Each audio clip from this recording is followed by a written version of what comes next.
un seul entrepreneur. Oui, Il y en a si. beaucoup et heureusement. Ils ont chacun leur qualité, ce qui fait qu'à un moment donné, ils sont capables de prendre un sujet et l'amener jusqu'au bout. Soit parce qu'ils sont un peu foufous, soit au contraire très pointus dans un domaine. Voilà. Et des fois simplement naïfs parce que ils voient pas le mur et c'est pas grave, on s'envole et paf. À la question qui a été posée, est-ce qu'il y a une catégorie de gens, est-ce qu'on peut mettre dans des cases les entrepreneurs? Il y a eu de très belles réponses d'entrepreneurs. Et je pense que vous avez probablement raison. Maintenant, un salarié, tu l'as dit tout à l'heure, peut voir les entrepreneurs comme des surhommes, effectivement. Et moi, je sais que dans mon expérience personnelle, j'ai eu énormément de réussite dans mes entreprises salariées. J'ai commencé dans le tourisme, j'ai gravi tous les échelons jusqu'à arriver à un poste assez sympa au niveau européen dans le loisir. Ensuite, j'ai été appelé pour diriger le centre commercial Grand Littoral, donc super expérience. Je commençais à rentrer dans la catégorie des cadres, un peu grand patron, un peu directeur général. Et puis tu as vraiment remonté le centre qui n'était pas bien en point. Enfin, on peut dire vraiment que tu l'as remonté. Voilà, remonté. En plus plutôt avec succès, donc c'était plutôt chouette. Maintenant, j'ai été appelé pour participer à l'ouverture du plus beau et du plus grand cinéma de France d'un groupe qui est le numéro 1 français de la distribution cinéma. Donc une fois de plus, dirigeant d'un centre de profit non négligeable. Et pourtant, j'ai toujours cette petite musique dans la tête qui me dit que j'aurais aimé être entrepreneur. Et j'aurais aimé être entrepreneur, c'est pas, comme j'ai commencé à le dire, c'est pas j'aimerais être entrepreneur. C'est qu'il y a une sorte de constat d'échec que je me fais à moi-même, où j'ai cette sensation que cette marche, elle est impossible pour moi à franchir. Je n'arrive pas en tout cas à mettre un nom sur ce qui m'effraie autant et ce qui m'empêche de le faire, parce qu'en plus je suis entouré de gens qui sont salariés, mais je suis entouré beaucoup de gens, d'amis qui sont entrepreneurs, certains avec succès, d'autres qui ont connu des échecs, et j'ai la chance d'avoir autour de moi des gens que je connais très bien, qui sont entrepreneurs, qui ont réussi une fois de plus, mais il y a quelque chose de différent. Je pense qu'il y a réellement quelque chose de différent entre celui qui est capable d'entreprendre et celui qui n'arrive pas à entreprendre. D'ailleurs, attention, je ne suis pas en train de mettre d'échelle de valeur. Un salarié n'est pas moins bien qu'un entrepreneur et vice-versa. Moi, à titre personnel, je sais que l'entrepreneuriat est quelque chose qui m'attire depuis longtemps. Je le repousse sans arrêt en disant que j'essaie de trouver des parades en me disant que là où je serais probablement le meilleur, c'est de mettre à profit toutes ces années d'expérience que j'ai pour accompagner un créateur d'entreprise. Donc je me trouve plus des parades qu'autre chose à me dire je pourrais servir à beaucoup de choses dans l'entrepreneuriat, mais à aucun moment je me sens entrepreneur et je pense pas l'être. C'est probablement, parce que moi quand je parlais de mon cas, je suis dans cette catégorie, et il y en a pas mal quand même, de salariés qui ont travaillé, qui sont depuis 20-25 ans salariés, qui sont effectivement arrivés à un stade ou à un niveau en tout cas de cadre ou cadre dirigeant, et ces gens-là se posent la question à un moment de leur vie en se disant, et l'entrepreneuriat, qu'est-ce que c'est, donc par rapport à cette catégorie de gens, on ne parle pas des entrepreneurs qui sont entrepreneurs depuis la première minute où ils ont mis un pied sur terre. J'en connais, vous en faites partie apparemment. C'est pas ça. C'est vraiment ceux qui, c'est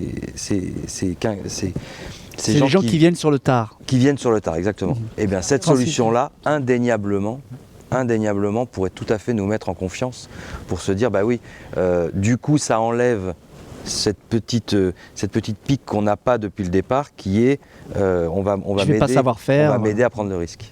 Ouais, deux remarques très rapidement. Je pense que la première, quand on regarde un peu les statistiques des âges des entrepreneurs, en fait, on se rend compte qu'il y en a beaucoup qui lancent très jeunes à la sortie de l'école. Moi, ça a été mon cas, 1 an après la sortie de l'école. Et puis, ça se calme. Et ça se calme généralement pour des raisons très pragmatiques. Mariage, enfant, crédit sur la maison. Et donc entre 30 et 45 ans, 50 ans, tous ces gens finalement sont un peu contraints par leur CDI, la nécessité d'avoir un salaire à la fin du mois. Et donc, et puis après, les 2 ans de chômage qui pour le coup est très bien en France après un divorce, voilà. À part les 2 ans de chômage qui sont très bien en France pour permettre à des entrepreneurs effectivement de se lancer. Pour le reste, tout est fait pour vous garder. Vous avez le confort, la voiture de fonction, la représentation, tout ce qui va bien. Et puis, on regarde après, une fois que les enfants quittent le foyer, que la maison est payée, à 55 ans, on retrouve des entrepreneurs, des gens qui se lancent à ce moment-là parce qu'ils disent bon, bah, c'est bon, j'ai fait ce que j'avais à faire, maintenant je peux me faire plaisir et je vais lancer une boîte. Et c'est dommage parce que c'est clairement entre 40 et 55 ans qu'on est les meilleurs pour entreprendre. Parce qu'on a l'expérience, on est connecté, on a l'énergie, on a l'envie, on a tous les éléments pour réussir. Et c'est très dommage, effectivement, de ne pas le faire. Et puis, le deuxième élément que je voulais dire, il y a aussi une tendance de fond très, très forte avec l'émergence de gens qui veulent être indépendants. Donc, beaucoup d'auto-entrepreneurs, beaucoup de freelance, hein, on le voit sur toutes les plateformes Malte et autres. Et je crois que, et je l'ai vu encore récemment avec quelqu'un à qui on a proposé de s'associer, qui finalement n'est pas venu, il a préféré se mettre en indépendant. Je crois qu'il y a un peu un miroir aux alouettes, c'est-à-dire qu'être indépendant, c'est pas non plus être entrepreneur. Parce que ce passage, quand on commence à avoir une activité qui marche, quand on est indépendant, en se disant on va scaler ce qu'on est en train de faire et on va avoir une structure, avoir le premier salarié, le deuxième salarié, ce passage de l'état d'indépendant à l'état d'entrepreneur est très difficile à passer. Et là, je pense qu'il y a une vraie chose à faire pour accompagner ces gens, parce qu'on est les champions des auto-entrepreneurs en France, mais quand on regarde la taille des boîtes par rapport à l'Allemagne ou à l'Angleterre, on est en moyenne des PME beaucoup plus petites. Et il faut réussir à faire cet accompagnement, faire passer ces gens du statut d'indépendant vers celui d'entrepreneur. Pour moi, entrepreneur, c'est un métier, en fait. Comme chirurgien est un métier, comme restaurateur est un métier. Restaurateur étant un peu entrepreneur, d'ailleurs, en l'occurrence, professeur. Et Dieu sait que je serais incapable d'être professeur. J'ai pas la patience, voilà. Ce sont des métiers, en fait. À la question, est-ce qu'il y a un profil type ? Non, on serait trop dans des cases et très robotisé. Par contre, est-ce qu'il y a un ou deux traits de caractère communs ? Oui, je le pense. Donc tout le monde ne peut pas l'être, comme tout le monde ne peut pas être chirurgien. Je pense que la prise de risque en est un. C'est-à-dire que l'aversion au risque ne peut pas se mélanger. Hein.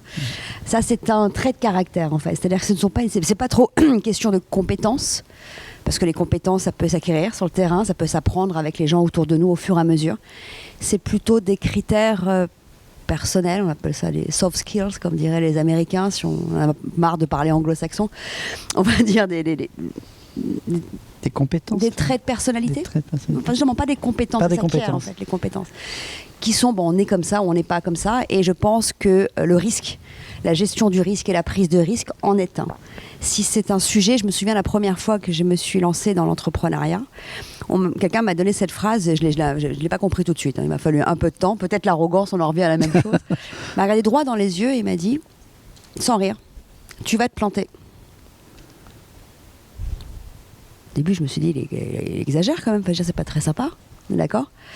Il y a eu un peu de temps, 5 minutes sont passées, il y avait un grand silence. Hein. Et en fait, droit dans les yeux, il m'a dit, si au moment où je t'ai dit ça, t'as des sueurs froides qui commencent à couler de ton front, t'y vas pas. Si pendant que je t'ai dit ça, tu t'es dit, ah ouais, vas-y. C'est bête, j'ai compris, je crois que 3-4 ans. Après, sur le coup, j'ai fait, oui, d'accord, il est gentil avec ses conseils, c'est gentil. J'ai compris 3-4 ans après ce que cette personne voulait me dire, en fait. Donc, je ne sais pas comment on peut le définir sur un mot, mais c'est un trait de caractère. Puis parfois, c'est l'entrepreneuriat qui vous choisit. Moi, au départ, je ne voulais pas du tout entreprendre. J'ai fait des études, Bac+5, je devais travailler dans une boîte, je me voyais en CDI pendant très longtemps. Et en fait, j'ai créé ce mouvement en parallèle pour aider les entrepreneurs dans la communication et dans le réseautage, mais je n'étais pas du tout dans la vision d'entreprendre. Et au final, le mouvement a tellement pris que je me retrouvais à passer plus de temps avec le réseau que dans mon vrai métier. Et puis, au final, je me suis lancée. Donc, il y a aussi des histoires où c'est l'entrepreneuriat qui vous choisit. Et j'aime beaucoup l'histoire de la motivation, parce que si on n'est pas motivé par ce qu'on fait, effectivement, on n'entreprend pas. Et il y a beaucoup une histoire de mission. Les entrepreneurs avec lesquels je discute au quotidien se sentent investis d'une mission. Je dois absolument faire ce projet, je dois aller vers ce projet, mais comment y aller, comment y arriver ? Ils se sentent vraiment investis d'une mission, et ils ont surtout envie d'impacter et d'apporter de la valeur autour d'eux. Donc je pense qu'une personne qui a envie d'apporter de la valeur autour de soi ne peut que être motivée et aller chercher à réaliser ses rêves, tout simplement.